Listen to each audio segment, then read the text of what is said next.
Hello friends, புதுசாக release ஆன 5 crime thriller movie தமிழில் இருக்குது. அதை பற்றி பார்த்துடலாம். வீடியோக்குள்ளே போகிறதுக்கு முன்னாடி சேனலை சப்ஸ்கிரைப் பண்ணாதவங்க சப்ஸ்கிரைப் பண்ணிக்கோங்க. லிஸ்ட்டில் ஃபஸ்ட்டில் இருக்கிறது பார்த்தீங்க அப்படின்னா சட்டமும் நீதியும் அப்படின்னு சொல்லக்கூடிய 2025 ரிலீஸ் ஆன ஒரு வெப் சீரிஸ் தான். சரவணன் இந்த வெப் சீரிஸில் லீட் ரோல் ப்ளே பண்ணியிருப்பாரு. இந்த சீரிஸோட ஒன்லைன் ஸ்டோரி என்ன அப்படின்னு கேட்டால், ஹீரோ வந்து ஒரு வக்கீலாக இருப்பார்.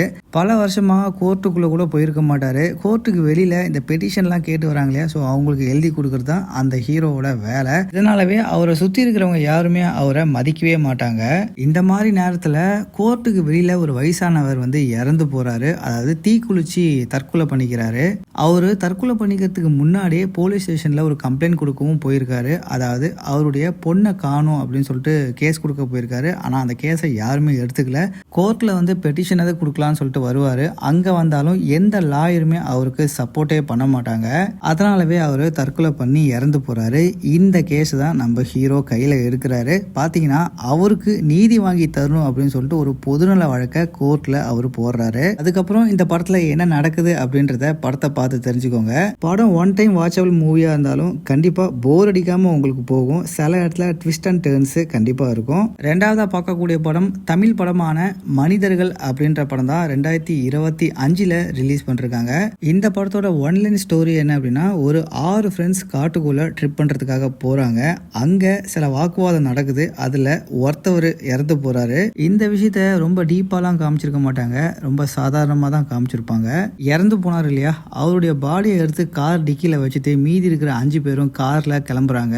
அதுக்கப்புறம் அவங்க என்னென்ன ப்ராப்ளம்லாம் ஃபேஸ் பண்றாங்க அப்படின்றது தான் இந்த படத்தோட ஸ்டோரி. இந்த படத்தை பொறுத்த வரைக்கும் ரொம்பவும் போர் அடிச்சா இந்த படத்தை பார்க்கலாம். One time only watchable movie. ஏன்னா படத்துல எல்லாருமே நல்லா நடிச்சிருந்தாலும் அவங்களுடைய பயத்தையும் சோகத்தையும் தெளிவாக காமிச்சிருந்தாலும் படத்தில் ஸ்க்ரீன் பிளேல கொஞ்சம் சொதப்பல் நடந்துருச்சு. அதனால இந்த படம் ஒன் டைம் வாட்சபிள் மூவி அப்படின்னு சொல்லலாம். இந்த மூவி சன் நெக்ஸ்ட் ஓடிடியில் வந்து இருக்கு. ஃபர்ஸ்ட் மூவி சத்தமும் நீதியும் சொன்னோம் இல்லையா, அது வந்து இப்போ ZEE5ல இருக்கு. மூணாவதா ஒரு ஹாலிவுட் படத்தை தமிழில் டப் பண்ணி ரிலீஸ் பண்ணிருக்காங்க. ஆடிட்டி அப்படின்னு சொல்லக்கூடிய ஒரு ஹாலிவுட் ஹாரர் த்ரில்லர் மூவி தான் இது. இப்போ தமிழ் டப் பண்ணி ரிலீஸ் பண்ணிருக்காங்க. இந்த படத்தோட ஒன்லைன் ஸ்டோரி என்ன அப்படின்னா, இந்த படத்தோட ஹீரோயினுக்கு கண்ணே தெரியாது. ஆனால் அவங்களுக்கு ஒரு ஸ்பெஷல் டேலண்ட் இருக்குது. அது என்ன அப்படின்னா, யாராவது ஒரு பொருளை யூஸ் பண்ணுறாங்க அப்படின்னா அதை வச்சு இவங்க இப்படிப்பட்டவங்க தான் அப்படின்னு சொல்லக்கூடிய அளவுக்கு ஒரு திறமை இருக்குது. ஹீரோயின் ஒரு ஆன்டிக் ஷாப் வச்சு நடத்திட்டு இருப்பாங்க. ஹீரோயினோட தங்கச்சிக்கு கல்யாணம் ஆயிருக்கும். ஹீரோயினோட ஹஸ்பண்ட் வந்து சைக்காலஜிஸ்டா வந்து ஒர்க் பண்ணிட்டு இருப்பாரு. இந்த சமயத்தில் ஹீரோயினியோட தங்கச்சியை வந்து ப்ரூட்டலாக கொலை பண்ணியிருப்பாங்க. அந்த கொலையை யார் பண்ணாங்க, எப்படி பண்ணாங்கன்றத கண்டுபிடிக்கிறது தான் இந்த படத்தோட ஒன்லைன் ஸ்டோரி. இந்த படத்தோட ப்ளஸ் பாயிண்ட்னு சொல்ல போனால், இந்த படம் ஒரு த்ரில்லர் மூவியாக கொண்டு போகாமல் அதில் சில சூப்பர் நேச்சுரல் விஷயங்களெல்லாம் கலந்துருப்பாங்க. கூடவே ஹீரோயினியோட ஆக்டிங் பக்காவாக இருக்கும். அது மட்டும் இல்லாமல் கிளைமேக்ஸை ரொம்ப நீட்டாக முடிச்சிருப்பாங்க. அதுவே இந்த படத்தோட ப்ளஸ் பாயிண்ட்டு.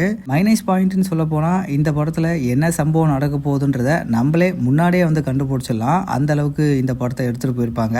ஸோ 1.5 hours இந்த படம் வேறு வேலையே இல்லை அப்படின்னா கண்டிப்பாக நீங்கள் பார்க்கலாம். அமேசான் பிரைமில் தமிழில் டப் பண்ணி வச்சுருக்காங்க. போய் பார்த்து என்ஜாய் பண்ணுங்கள்.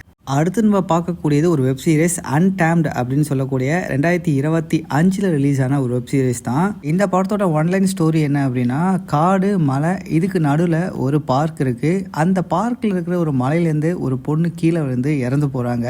அந்த இன்வெஸ்டிகேஷனை நம்ம ஹீரோ தான் பண்ணுறாரு.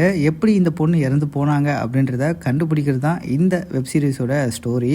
இந்த வெப் சீரிஸோட ப்ளஸ் பாயிண்ட்னு சொல்ல போனால், எல்லாருமே ரொம்ப நல்லா ஆக்ட் பண்ணியிருப்பாங்க. சின்ன சின்ன இடத்துல க்ளூவை விட்டுருப்பாங்க. அதை கண்டுபிடிக்கிறது ரொம்பவே வந்து த்ரில்லராகவும் சஸ்பென்ஸாகவும் இருந்துச்சு. மைனஸ் பாயிண்ட்னு சொல்ல போனால், ஒரு சில இடங்களில் மட்டும் சில லேக் இருந்துச்சு. ஸோ மற்றபடி இந்த படத்தில் மைனஸ்ன்னு சொல்ல போனால் எதுவுமே இல்லை.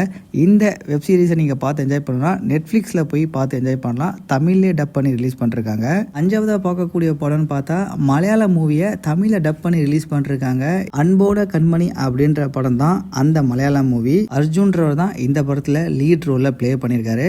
இந்த படத்தோட ஒன்லைன் ஸ்டோரி என்னன்னு கேட்டால், ஹீரோக்கும் ஹீரோயினுக்கும் கல்யாணம் ஆகுது. அதுலேருந்து ஒரு 1.5 வருஷத்துக்கு அப்புறம் நிறைய பேர் அவங்கள பார்த்து குழந்தை இல்லையா அப்படின்ற கேள்வியை வைக்க ஆரம்பிக்கிறாங்க.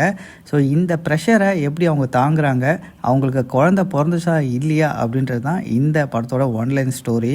இப்போ இருக்கிற டே டு டே லைஃப்பில் நிறையா கப்புள்ஸ் இந்த விஷயத்தை ஃபேஸ் பண்ணுறாங்க. ஸோ இந்த கான்செப்டை வச்சு ஒரு படம் பண்ணுது ரொம்பவே ஒரு நல்ல விஷயம் தான். படத்தோட ப்ளஸ் பாயிண்ட்னு சொல்ல போனால், ஹீரோ ஹீரோயினுக்கான கெமிஸ்ட்ரி ரொம்ப பக்காவாக வந்து இருந்துச்சு. ஆனால் மைனஸ் பாயிண்ட்னு சொல்ல போனால், ஸ்க்ரீன் பிளேல கதையில் கொஞ்சம் கோட்டை விட்டாங்க அப்படின்னு தான் சொல்லணும். இந்த படத்தை நீங்கள் பார்க்கணுன்னு ஆசைப்பட்டா யூடியூப்லேயே தமிழில் டப் பண்ணி ரிலீஸ் பண்ணிருக்காங்க. ஸோ மறக்காமல் போய் பாருங்கள்.